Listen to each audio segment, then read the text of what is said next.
Here we have a bunch of sinew now. Here's a little bit of some of the thicker pieces. Just pick them up. There's a little bit of thicker pieces. And then here's our back strap, which is drying out nicely. Back sinew pieces. And then here we have some lot smaller pieces. These are also off the tendons. So here we have a tendon. And I'm going to show you how I take those off into little tiny pieces using a knife and also using rocks. In this case quartzite and a little bit of obsidian, and there's a bunch of the small pieces. So these we're going to just let dry for later use for sewing or hafting, those sorts of things. But first we're going to take this rock here. I do have a few chips here, like this is going to be my hammerstone, and here we have a few smaller pieces of some nice stones. This is just kind of an ugly shaped hunk of quartzite from busting off of larger rocks like this one. There's some quartzite, and all those little sharp edges for the purpose of splitting out sinew and even skinning. This will do. This isn't a video on flint knapping, it's just a video on getting sinew, processing sinew. So here's a nice one here that I'm going to try and use a piece like this and just skin out another leg using that little piece. It's just busted off a piece of rock. And I do have one little piece of obsidian here too, and we'll see if we can cut some sinew with that too. I've messed around with this little piece of sinew a bit, doing some flint knapping. So let's bust off a little chunk of rock off of this guy here. See if we can get a couple more little sharp edges to further process our sinew. Okay, I'm just going to try and take a couple of chunks off of here. We have a lot of quartzite in my part of Alberta here. It's pretty much in every river and just laying all over the place. We don't really have a lot of flint nearby, so we pretty much deal with quartzite more often than not. So I'm going to try and just take a couple little chips off this edge here. I don't want to do it over here, or I'll leave a bunch of rock bits in the place where I'm processing meat. But there we go.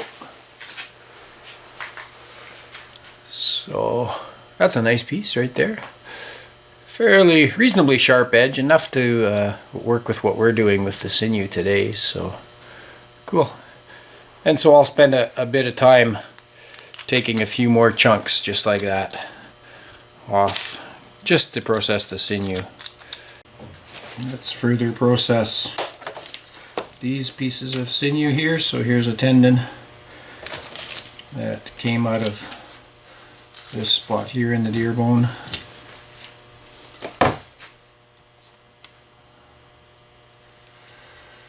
And I'm just going to grab one of these little rock pieces here, put a little slice through it, just like that. There's our slice through, and just rip it into a smaller piece. Now we'll work with that piece. Oh, there we go, we got two pieces right there. Save that one. And further process it. So we'll do this when it's still green.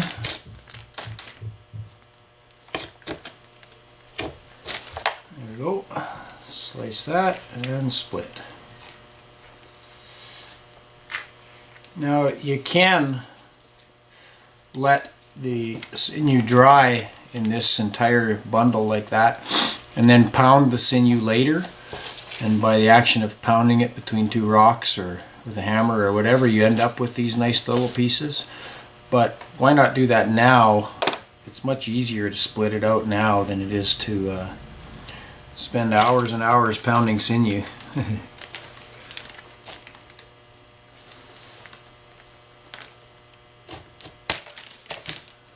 Nice little sharp edge on that one.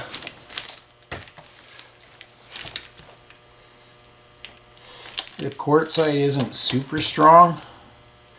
It doesn't hold a great edge, but we're just dealing with some crude pieces here. That one's okay. This one has a lot of fatty membrane on it, so it's not ideal. Let's see what we can get off of this piece here. There we go. There's a nice sized one. Good for sewing. That little bit on the edge there, that goopy stuff there, a little bit of flesh. We'll just try and, I'm going to use a bigger one here and just try and scrape that off. Just like that. So that scraped off that stuff. And left behind this nice little piece of sinew. So we'll get rid of that. And there's our nice little sewing thread, or bowstring, or whatever project you wish for tying things together. Let's process this piece here.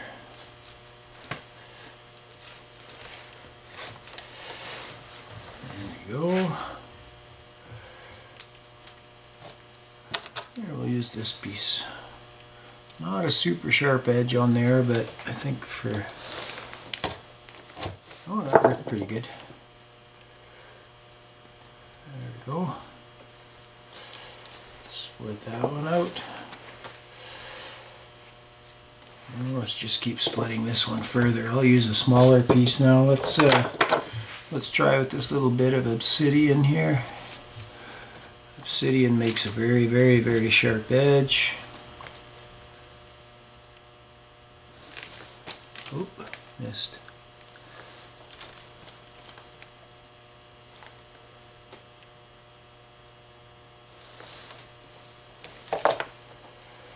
There we go. Peeled out a nice thin little thread there. Let that dry.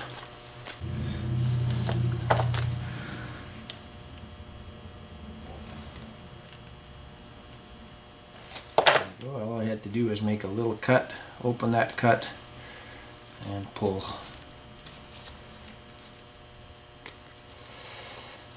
That's not bad. Get it right in the middle if I can. There we go, that was nice, look at that.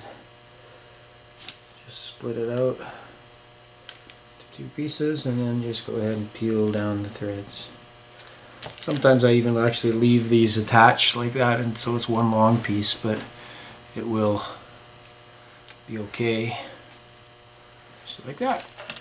Add that to the pile. Let's look at a bigger tendon right here. Like this one, it's still wrapped in its sheath. Let's try the obsidian on that. See if we can split that open. Yeah.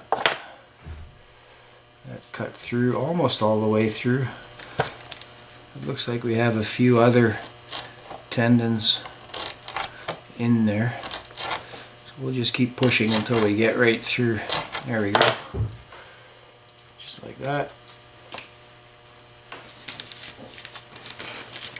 And I'll pull that cable apart.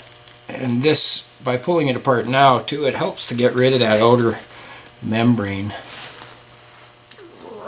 Oh, really tough on the end. This one, this end piece here is already dried out somewhat. So it's getting hard for me to pull that apart. There we go, I got it anyways. And that's it, you just keep reducing it down and then gather yourself a whole bunch of pieces of it. Just quartzite.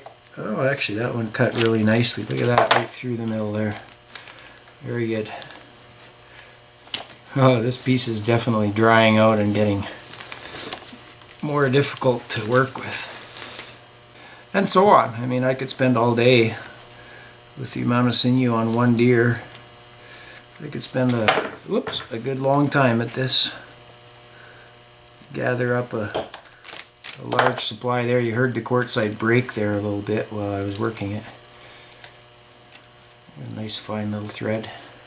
So I'm going to just use these crude quartzite rocks and just show a little bit of skinning, that it is entirely possible to do.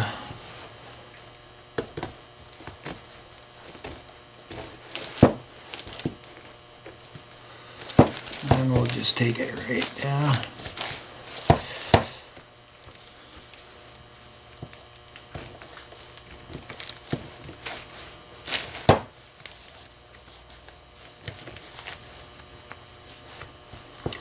This has sat for quite a while already, so the hide is getting a little bit stickier on there. But this quartzite is definitely doing the trick.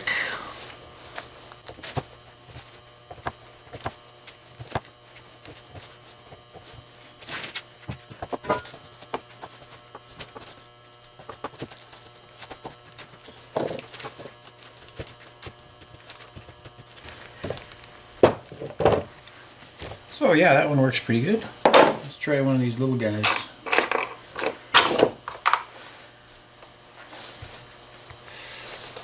You don't actually need much to skin like this, the soft tissue. It's actually fairly easy to cut through. A lot of it I could pull off, but certainly showing how well this works. I liked the curvature of this one. That nice curve like that. It's almost like you can imagine a skinning knife. An actual modern skinning knife would have a nice curved blade to it, so great. Nice. So at this point I think I'll just take the piece right completely off. Look at that, eh? That's kind of nice. Here's one off the other leg that I took off of this leg. And this could be turned into a knife sheath.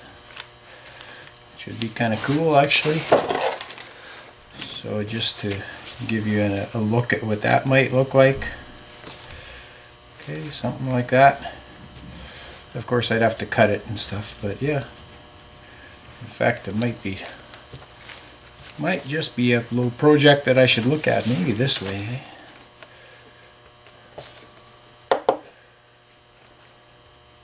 Yeah, kind of cool. Let's switch to obsidian, try that. No problem, that just cuts like very easily right into there. Look at that. Just like that, there's one.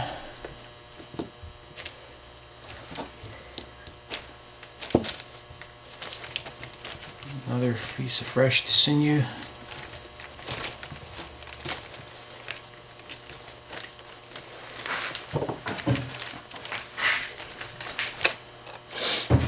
Take it right up to the top.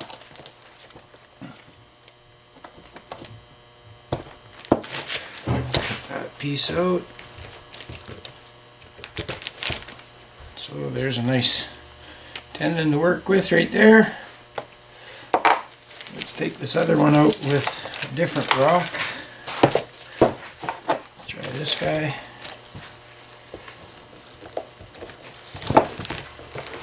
Spin this around a bit. There we go. That one does pretty well actually.